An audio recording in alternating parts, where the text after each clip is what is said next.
Opinion: Trump's trade war isn't about policy, it's about power. It was supposed to be a trade deal between the world's most powerful nation and the fourth largest economy by gross domestic product (GDP).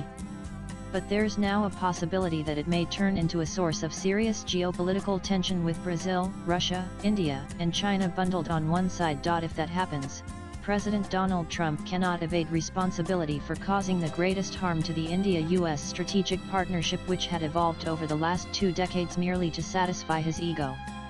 While the US's resistance to Russia and China is strategic and understandable, the disputes with India and Brazil are purely a result of an arrogant display of power, disregarding the interests of friendly nations. The US president wants to be known as a global peace broker. Delhi has no objection to that. But Prime Minister Narendra Modi denied him the pleasure of interfering in India's recent actions against Pakistan. To begin with, India's trade negotiation team had little clue about the US decision to impose a 25% reciprocal tariff plus a 10% penalty in merchandise trade for buying Russian arms and oil. The penalty component was not even on the table as recently as last week. Delhi has recently entered into a path-breaking comprehensive economic and trade agreement with the UK, under which India opened 89.5% of its tariff lines, covering 91% of UK exports. India has agreed to reduce import duties substantially on key British interests such as automobiles, Scotch whisky, cosmetics, medical devices, silver, etc. This transition will occur in a phased manner. Delhi had offered a similar, if not better, set of concessions to the USA but refused to open the market to genetically modified GM food, dairy, and a few other agricultural products.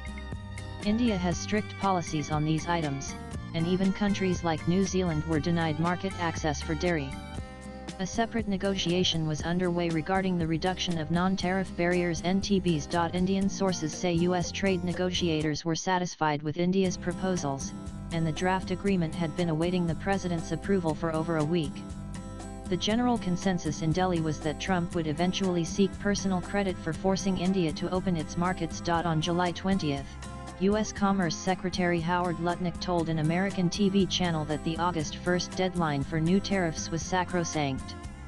If countries failed to reach trade deals by then, the previously announced reciprocal tariffs would take effect, though trade negotiations could still continue.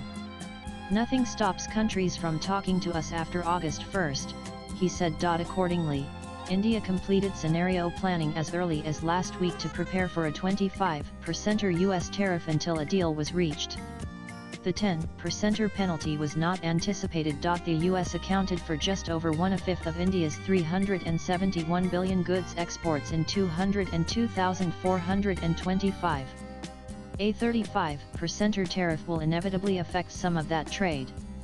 Apparently, Trump is using this as leverage to pressure India. According to some sources, Trump personally requested Prime Minister Narendra Modi to credit him for stopping the India-Pakistan war in appeal. Modi declined. Meanwhile, Modi clarified on the floor of Parliament that US Vice President J.D. Vance had unsuccessfully tried to persuade him to halt Operation Sindoor against Pakistan. The US Vice President tried to contact me 3 or 4 times, but I was in meetings with the armed forces, PM Modi said on July 29. When he returned the call, Vance warned of a big attack from Pakistan, to which Modi responded that any attack on India would be met with a much bigger attack. While the Prime Minister's statement in Parliament effectively ended the debate over US interference in India's response to Pakistan's state-sponsored terrorism, Trump, on the same day, reiterated his role in preventing an India-Pakistan war and hinted at imposing a 25% tariff on India. On Wednesday, the US announced a deal to develop Pakistan's massive oil reserves. It remains unclear what reserves he was referring to.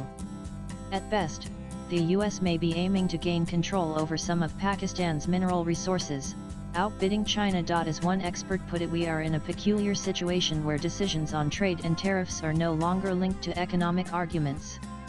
The submission of Japan, South Korea, and the European Union may have bolstered Trump's ego.